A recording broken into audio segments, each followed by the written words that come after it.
saya akan menjelaskan flowchart yang telah saya buat, yaitu menghitung berat badan.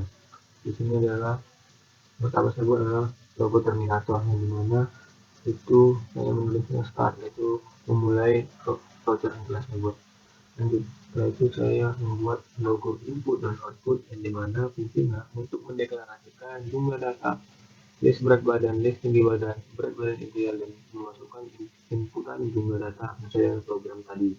Nah, setelah logo input dan output, saya melakukan percabangan, yang dimana percabangan ini disimbolkan dengan simbol desisten, yang dimana sebuah kondisi. Nah, kondisinya itu pada program saya itu if, yang dimana if jika jumlah data lebih dari 10 dan kurang dari 0, maka jumlah data itu tidak valid atau return 0 dan program akan langsung selesai. Tetapi jika if atau jumlah data itu kurang dari 10 dan kurang atau sama dengan 0, maka dia akan melanjutkan ke proses selanjutnya, yang dimana proses selanjutnya itu adalah proses i sama dengan 0. Jadi nilai awal i itu adalah 0. Lanjut, setelah i sama dengan 0, maka dia akan melakukan perulangan, yang dimana perulangannya itu ditentukan jika i kurang dari jumlah data. Perhatikan teman-teman, jika i kurang dari jumlah data, maka dia akan lanjut ke proses selanjutnya. Tetapi jika i itu sudah tidak kurang dari jumlah data, maka prosesnya akan selesai.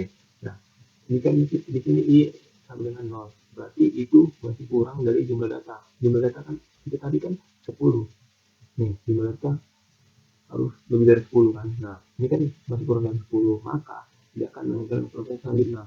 Nah, dia akan melanjutkan itu kalau proses itu menginputkan berat badan dan tinggi badan. Jadi diinputkan berat badannya berapa, tingginya berapa. Setelah diinputkan, maka kita masuk lagi ke prosesnya, di mana menghitung BMI atau body mass index kalau tidak salah, yang dimana rumusnya itu berat badan ideal sama dengan list berat badan bagi list tinggi badan dikali list tinggi badan. Nah, ketika sudah menyusun rumus, maka kita dihadapkan lagi dengan kondisi.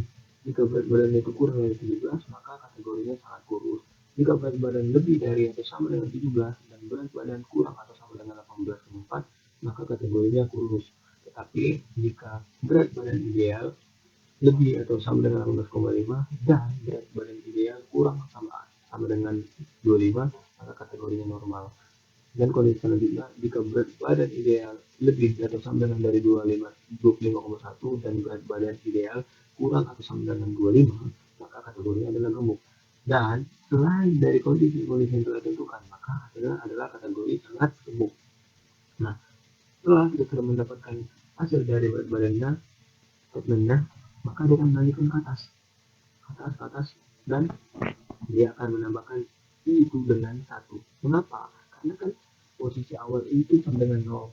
Nah, ketika diinputkan berat badan, maka dia akan harus menambahkan dengan 1.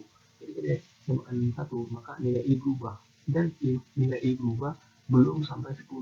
Jika belum sampai 10, maka dia akan melakukan perulangan terus sesuai dengan jumlah datanya. Tetapi jika jumlah data itu sudah lebih dari 10, maka dia akan stop melakukan perulangan, di mana dia akan ke proses N, atau jumlah data itu sudah lebih dari 10, maka program telah selesai.